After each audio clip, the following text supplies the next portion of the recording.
Olá, eu sou o Velber Viana, vamos começar mais uma edição do Melhores Apostas Super Lutas. Ao meu lado está ele, Fernando Keller, além de repórter do Super Lutas, é um entusiasta do mundo das apostas online, é o nosso palpitinho de ouro e hoje nós vamos falar do UFC Vegas 105 com Josh Emmett e Leroy Murphy na luta principal.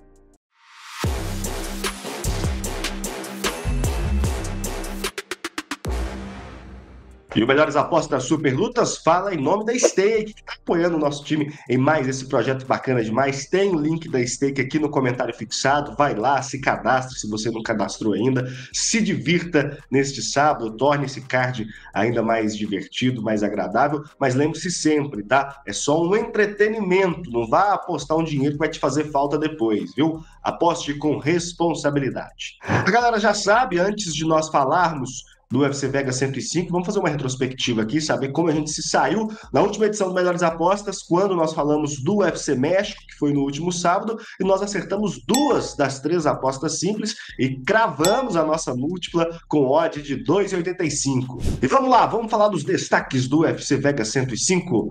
Josh Emmett e Leroy Murphy em duelo de gerações no peso pena, veterano de 40 anos, defende a 8ª posição no ranking contra a promessa invicta. Pat Sabatini e Joanderson Tubarão, após ter sequência de vitórias interrompida, peso pena maranhense busca voltar a vencer contra norte-americano especialista na luta agarrada. Dave Grant e Daniel Williquette, parça de Charles do Bronx na chutebox. Diego Lima, peso galo mineiro, busca 3ª vitória seguida contra veterano inglês. Diana Belbita e Johnny Barbosa, peso mosca pernambucana, tenta se recuperar de derrota na última luta e enfrentar Romena pressionada por resultados negativos. Loma Lukmomi e Stella Nunes, após 4 derrotas seguidas, peso palha paranaense tem última chance e enfrenta tailandesa embalada por 3 vitórias.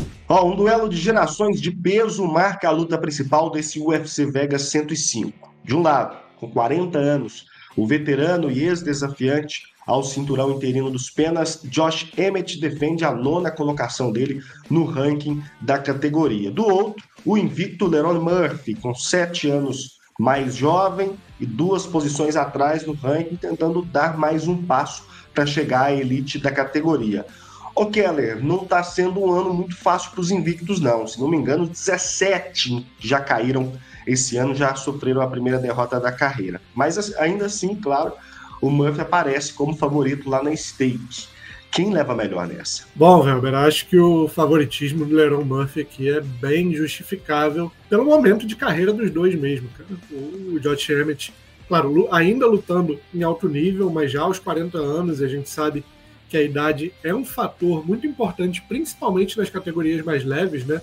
Abaixo ali de 77 quilos, pelo menos em termos estatísticos, é quando os caras começam a descer muito a ladeira após os 35, quando chega nos 40, então é uma diferença bem significativa, assim. E também, cara, a última imagem que a gente tem do Josh Emmett é incrível, né? Maravilhosa, aquele nocaute brutal sobre o Bryce Mitchell, que deixou o Bryce Mitchell babando no octógono, uma cena até forte ali, mas foi um nocaute no primeiro round, né? Foi uma mão que entrou do jeito certo, assim. E isso já tem mais de um ano, isso foi em dezembro de 2023. E quanto mais o tempo passa, para quem tá mais velho, acho que esse tempo sem lutar quer dizer mais, né? O Josh Emmett, 40 anos de idade, mais de um ano sem lutar, voltando contra um cara que, assim, eu diria que tá no auge. O Leroy Murphy, 15 vitórias, 1 empate na carreira, ainda não sabe o que é perder, 33 anos, e eu confesso que eu subestimava um pouquinho o Leroy Murphy, achava que ele não era nada demais, principalmente depois que ele ganha ali do Gabriel Mosquitinho, em Londres, numa luta que eu achei que o Mosquitinho ganhou, eu comecei a olhar meio esquisito ali pro Leroy Murphy, mas ele me convenceu, ele apagou essa impressão que eu tinha dele, principalmente com as vitórias sobre o Edson Barbosa, que mesmo sendo um veterano, foi um cara que o Leroy Murphy sobrou, assim, numa luta de 5 rounds que ele nunca tinha feito. Ele sobrou contra o Edson Barbosa, fez um MMA de altíssimo nível, e depois contra o Dan Ige também, mais um veterano, ranqueado, um cara perigoso, assim como é o Josh Emmett, que o Leroy Murphy, mesmo tomando ali alguns sustos durante a luta, acho que ele conseguiu se sair muito bem naquele combate e mostrar que, de fato, ele pertence a esse nível. Eu não sei se o Josh Emmett, aos 40 anos, pertence mais ao nível de top 10 do peso pena. Eu acho que o que está para acontecer aqui é uma passagem de bastão. Acho que o Josh Emmett vai confiar muito no que aconteceu ali contra o Bryce Mitchell, que é achar uma mão muito rápido, nocautear, botar a mão na cara do Lerone Murphy e conseguir derrubar o rival nos primeiros minutos ali, no primeiro round. Se isso não acontecer, eu vejo o Lerone Murphy cada vez mais tendo vantagem e levando uma vitória que, assim, o favoritismo faz sentido. Acho que não vai ser fácil, porque não tem luta muito fácil contra o Josh Emmett. Até o William Topuria, que deu uma surra no Josh Emmett, teve até um 50-42, teve um round 10-7, não conseguiu nocautear nem finalizar o norte-americano, que é casca grossa, né? Acho que não vai ser trabalho fácil pro Lerone Murphy, mas acho que tem uma diferença de momento ali de carreira entre os dois, então eu concordo com o favoritismo a favor do britânico, favoritismo para Lerone Murphy. Josh Emmett venceu 6 das últimas 8 lutas e vem de nocaute brutal sobre Bryce Mitchell em dezembro de 2023. Conquistou 10 das 19 vitórias da carreira na decisão dos juízes. 5 das últimas 10 lutas duraram menos de um round e meio. Murphy está invicto no MMA profissional com 15 vitórias e um empate em 16 lutas. Conquistou 7 das 15 vitórias da carreira por nocaute. As últimas 4 lutas chegaram à decisão dos juízes. E o Brasil está representado na luta co-principal do UFC Vegas 105, depois de ter uma sequência de 5 vitórias interrompida na última vez que subiu ao octógono. O Joanderson Tubarão busca a volta por cima ao enfrentar o finalizador norte-americano Pat Sabatini. O Fernando Keller, nós podemos dizer que vamos ter o clássico duelo de estilos nessa luta com o principal, e quem é o favorito, na sua opinião? Bom, Weber, acho que na teoria sim, se trata de um duelo de estilo, porque o Pat Sabatini é um cara essencialmente assim na luta agarrada, é um wrestler com alto nível de jiu-jitsu, que gosta muito de finalizar, o jogo dele é basicamente botar para baixo, tem uma trocação ali um pouco atabalhoada ali, mais para se aproximar mesmo dos adversários, botar para baixo e finalizar, esse é o jogo dele. Enquanto isso, o Joanderson Tubarão é um cara que tem preferência pela luta em pé. Assim forma um duelo de estilos. Eu não sei se é tanto um duelo de estilos, porque o Joanderson Tubarão é um cara que se vira em qualquer lugar, né? Ele é um cara que gosta, prefere a luta em pé, tem essa predisposição à trocação, a lutar em pé, mas se for para o chão, ele também está em casa. Tanto que se a gente pega os números dele, são 8 nocautes e 7 finalizações. É um cara perigoso tanto em pé quanto no chão. E aí que mora o perigo para o Pat Sabatini, cara. Eu acho que o favoritismo do Joanderson Tubarão aqui é claro e justificável. Porque onde o Pat Sabatini é bom, o Joanderson Tubarão também é muito bom. Pode ser que o Pat Sabatini tenha um pouco mais de nível na luta agarrada, por causa do wrestling, do controle. Sim, mas se botar para baixo, corre risco também de ser finalizado, de tomar raspagem, porque o Joanderson Tubarão também é muito forte na luta agarrada. E em pé, acho que tem uma disparidade grande entre os dois. Acho que o Pat Sabatini tem a trocação muito limitada, é aquela trocação, como eu falei, só para aproximar e botar para baixo, enquanto o Joanderson tem um arsenal muito vasto na luta em pé, é um cara que gosta de chutar a perna, é um cara que machuca com os punhos, e o Pat Sabatini tem, digamos assim, um queixo um pouco frágil, né? Das 5 derrotas são 3 nocautes. A gente viu ele ser, tipo assim, uma coisa sendo nocauteado pelo Diego Lopes, como ele foi. Beleza, Diego Lopes esse, inclusive, que o Joanderson Tubarão já venceu lá no UFC, lá no Contender Series. Mas Pat Sabatini foi nocauteado pelo Diego Lopes, totalmente compreensível, o cara vai disputar o cinturão agora. Mas Pat Sabatini também já foi nocauteado em 1 minuto pelo Damon Jackson. Isso aí já liga um sinal de alerta diferente, e acho que é um queixo bem quebrável, assim, quando se enfrenta o Joanderson Tubarão. Acho que o Tubarão tem muita vantagem na luta em pé, e na luta de chão, uma leve vantagem para o Pat Sabatini, mas muito equilibrado. Então, botando tudo isso na balança, cara, eu estou bem confiante aqui numa vitória de Joanderson Tubarão, que vale lembrar, vinha de 5 vitórias, sofreu uma derrota contra o William Gomis, mas ele poderia perfeitamente estar vindo de 6 vitórias seguidas, porque para muitos, inclusive para mim, ele venceu aquela luta contra o William Gomis, ele perdeu uma decisão dividida na França, na casa do cara, numa luta muito parelha, que podia ir para qualquer um dos lados, eu vi a favor do Tubarão, acabou indo para o William Gomis, sem crise também, mas ele poderia estar vindo numa sequência de 6 vitórias, prestes a entrar no top 15 aí. Acho que o Joanderson Tubarão tem material para top 15, até pensar no top 10, ou um pouquinho mais alto desse peso pena. Acho que a gente ainda vai ver ele nessa situação.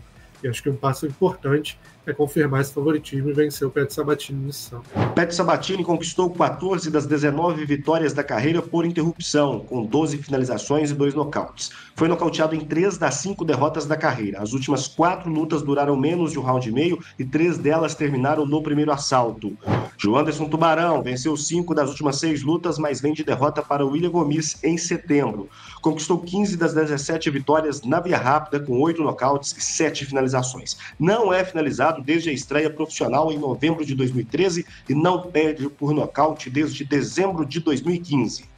Vamos agora para o nosso Momento Stake. É quando o Fernando Keller indica apostas simples e múltiplas para você faturar nesse UFC Vegas 105. Então, vai que é sua, Fernando Keller! Vem que é minha, Velber Viana. A gente vem de um evento lucrativo, vamos tentar fazer um mais lucrativo ainda aqui no UFC Las Vegas 105. E como de praxe, a gente começa aqui na luta principal da noite, Lerone Murphy e Josh Emmett. O palpite aqui é para a vitória do Lerone Murphy em mais de 2 rounds e meio. É um mercado que tem funcionado para a gente, funcionou com o Brandon Moreno.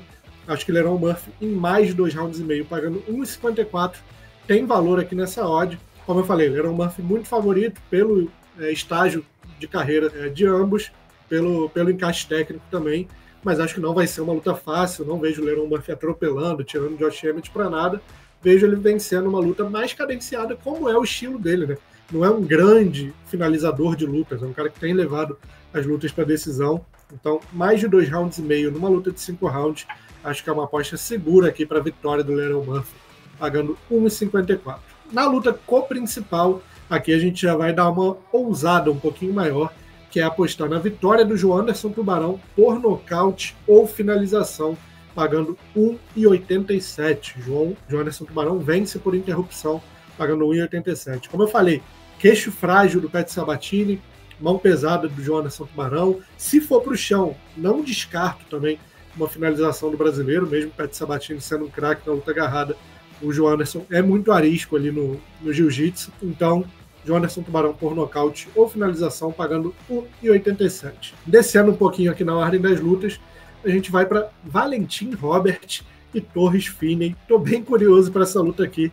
Eu acho que essa luta não dura mais de 2 rounds e meio. Menos de 2 rounds e meio para Valentin Robert e Torres Finney, 1,53. Torres Finney, um dos caras mais hypados dessa última temporada do Contender Series, fez 2 lutas na edição passada do Contender. A primeira ele levou para decisão, a segunda ele nocauteou rápido. O Valentin Robert é vice-campeão da última temporada do The Ultimate Fighter, um cara totalmente caótico, assim, parece que falta ali um parafuso a menos, no bom sentido, para ele dentro do octógono. É um cara que muito raramente vai para decisão, então eu vejo essa luta com muito potencial para acabar rápido. Acho que menos de 2 rounds e meio, pagando 1,53. Não é uma grande odd, mas acho que é uma odd de valor. E descendo ainda mais aqui no card preliminar, a gente vai com a vitória do brasileiro Daniel Santos, o Daniel Willy Cat, que enfrenta o veterano David Grant, peso galo. Daniel Willy Cat está vindo numa boa sequência, mais um representante aí da shootbox, Diego Lima, cara bem completo, bem agressivo em pé, completinho também no chão. David Grant é um veterano perigoso, mas já está dando sinais ali de que está descendo a ladeira. Eu acho que o Willy Cat vence essa luta pagando 1,65 para fechar as apostas simples. E passando agora para a nossa aposta múltipla, que bateu no evento passado, vamos tentar fazer a segunda múltipla consecutiva bater aqui. A gente começa do começo, né? Thalita Alencar e Vanessa Demopoulos. Acho que essa luta dura mais de 2 rounds e meio, pagando 1,19. É uma constante na carreira das duas lutadoras e acho que isso acontece aqui de novo. 1,19 para Thalita Alencar e Vanessa Demopoulos, mais de 2 rounds e meio, assim como Victor Henry contra Pedro Falcão, também mais de 2 rounds e meio, pagando 1,34. Aqui tem um pouquinho mais de potencial de interrupção, principalmente por parte do brasileiro, mas Victor Henry é um cara muito durável, é um cara que é muito difícil de ser nocauteado, finalizado, é um cara que costuma levar as lutas mais longe. Eu acho que mais de 2 rounds e meio aqui, pagando 1,34, também tem valor. E a gente vai com mais uma luta de mais de 2 rounds e meio, que é Loma Lookboon contra a Stella Nunes, mais uma brasileira, 1,30. Aqui a gente tem a tailandesa bem favorita para essa luta, tá vindo uma sequência de vitórias contra a Stella, que tem 4 derrotas seguidas na organização, mas a Stella pode falar o que quiser dela, mas é uma atleta que entrega, principalmente no começo da luta, e é muito difícil de ser quebrada, né? Então acho que mesmo com um grande favoritismo da Luke Bull, acho que essa luta tende a se estender. 1,30 para mais de 2 rounds e meio. E a gente fecha com vitória de 2 lutadores aqui, parando de apostar em rounds para apostar no resultado em si. A vitória do Kennedy Nzechukwu, mais uma luta dele como peso pesado, enfrentando o Martin Buday. Eu gostei da estreia dele no peso pesado. Eu acho que o Martin Buday ainda é um cara limitado, mais limitado do que o nigeriano. Então, 1,27 para a vitória do Nzechukwu. E fechamos com 1,29 para a vitória simples do Lerone Murphy sobre o Josh Emmett. Aí pode ser de qualquer jeito, pode ser em qualquer round, primeiro, segundo, quinto, tanto faz. Vitória de Lerone Murphy, desde que o britânico termine a luta com um braço erguido, a gente vence aqui pagando 1,29 para fechar uma múltipla com odd de 3,40. É uma odd muito boa e acho que tem potencial aí para a gente bater a segunda múltipla consecutiva aqui no Melhores Apostas. É isso, Keller. Pessoal, antes da gente encerrar o nosso vídeo, pedindo sua participação. Vai lá nos comentários, diga se você concorda com os nossos palpites. Se não, fica à vontade para dar o seu palpite aqui, é para todo mundo participar. E aquele recadinho importante de sempre, hein? Não vá prejudicar sua vida financeira aí por causa de aposta online, não é investimento, é apenas uma diversão que a gente está indicando para você no link da Stake que já está fixado aqui no comentário. Vá lá, mas divirta-se com responsabilidade. Valeu!